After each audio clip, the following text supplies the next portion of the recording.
क्यों करा जाता है पूर्णिमा का व्रत?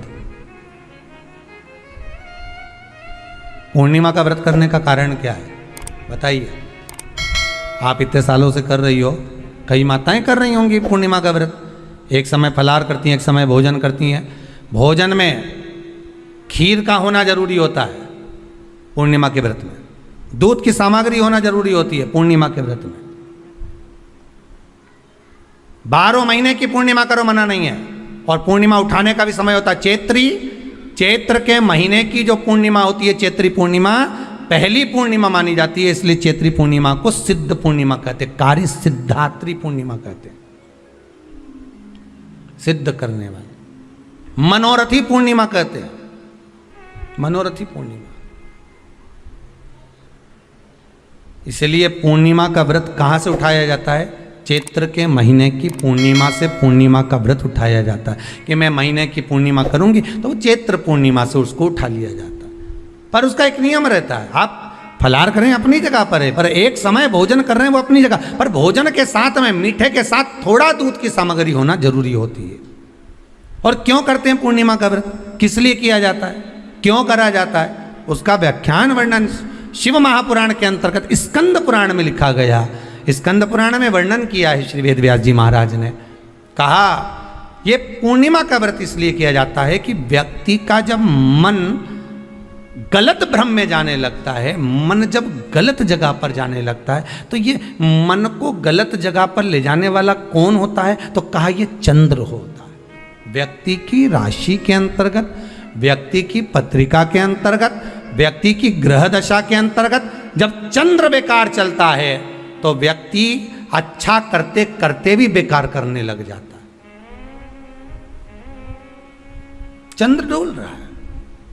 कई माताएं कहती हैं गुरुजी हमारे बेटे को आशीर्वाद दीजिए, बहुत गलत संगत में जा रहा है। मतलब समझ जाना कि चंद्र गड़बड़ जा रहा है। बेटी अगर गलत मार्ग पर जा रही है, बेटी अगर गलत संगत में जा रही है, किसी अन्य व्यक्ति को आकर्षित हो, चंद्र गड़बड़ हो रहा है, उसका चंद्र कहीं जा रहा है। कोई पुरुष, कोई लड़का, कोई गलत मार्ग पर जा रहा है, चंद्र गड़बड़ हो रहा है। घर में जो क्लेश उत्पन्न होता है, घर में जो विवाद उत्पन्न होता है, उस विवाद को रोकने के लिए केवल चंद्र की ही, इसलिए तो पूर्णिमा घर की नारियां हमारे यहाँ हिंदू धर्म में यहाँ तक स्कंद पुराण में कह दिया कि प्रत्येक पूर्णिमा आप लोग कभी आप लोगों ने सत्यनारायण जी की कथा करवाई है? जितने लोग आस्था चैनल पर कथा सुन रहे हैं, जितने लोग फेसबुक यूट्यूब पर कथा सुन रहे हैं, यूट्यूब पर कथा का श्रवण कर रहे हैं, उनने कभी सत्यनारायण की कथा करवाई होगी। तो उसमें लिखा है हर कार्तिक, हर पूर्णिमा को, हर संक्रांति को ब्राह्मण सत्यनारायण भगवान की कथा या राजा या वैश्य कथा को कराता था या बढ़िया कथा कराता। सुनी कि नहीं सुनी ये बात? सत्यनारायण भगवान की कथा में लिखा है, स्कंद पुराण के अंतर्गत जो सत्यनारायण भगवान की कथा का स्मरण किया उसमें लिखा है प्रत्येक संक्रांति पूर्णिमा को सत्यनारायण की कथा करवाने लगा और ये योनि को प्राप्त हुआ, इस योनि से छूटा, इस योनि में गया।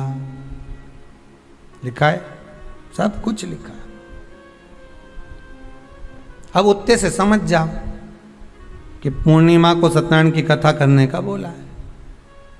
तो पूर्णिमा को सत्यनारायण की कथा का क्यों बोला? वैसे तो रोज कराओ सत्यनारायण जी की कथा, प्रतिदिन कराओ, मना नहीं है। आप क्या कोई विशेष फंक्शन है आप सत्यनारायण जी की कथा करवा, पर पूर्णिमा संक्रांति को और संक्रांति को पूर्णिमा को सत्यनारायण की कथा का स्मरण क्यों करवाया गया? क्योंकि पूर्णिमा के दिन अगर ये भगवान का व्रत रख लेगी, पूर्णिमा के दिन अगर ये खीर का प्रसाद बना लेगी, थोड़ा सा दूध की कोई सामग्री बना लेगी और भगवान को भोग लगा देगी, भले सत्यनारायण भगवान के भाव से बनाए, भले सत्यनारायण जी के निमित्तार्थ बना, पर अगर इसने सत्यनारायण भगवान के निमित्त से बना, पर पूर्णिमा के दिन अगर ये व्रत रखेगी, उपास रखेगी या कोई सामग्री बनाकर भगवान की पूजन कर लेगी, तो इसके घर में जो अशांति है वो शांति में बदल जाएगी। इसलिए कई घरों में आज भी सत्यनारायण भगवान की पूजन हर पूर्णिमा को करती है। माता किताब लेके बैठ जाती है, तुरंत उन्हें ऑफिस जाना, कहीं काम पे जाना, और तुरंत उसने जल्दी कलश रखा, कलश नींवी रखे तो भगवान की पूजन कर के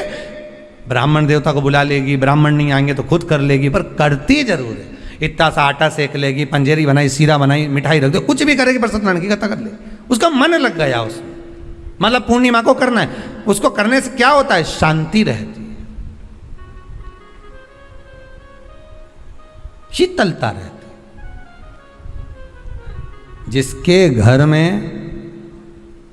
हर महीने की पूर्णिमा को खीर बनती हो, ध्यान दीजिएगा, बहुत सुंदर संवाद चल रहा है, बहुत ध्यान देने वाली बात है।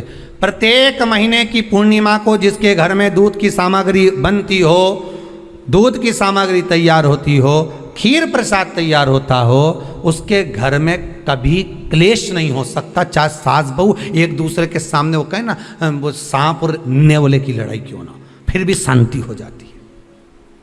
पर प्रत्येक महीने की पूर्णिमा होना चाहिए। ये नहीं कि तुमने एक महीने की पूर्णिमा पे बना लिया और दूसरे महीने की पूर्णिमा को गायब कर दिया। फिर किसी ने कह दिया आज चूरमा तो बन रहा है, दाल बाटी तो बन रही है चूरमे के साथ में, लड्डू बन रहे हैं, तो काय को खीर बना रही हो? तो तुमने अब वो खीर प्रसाद,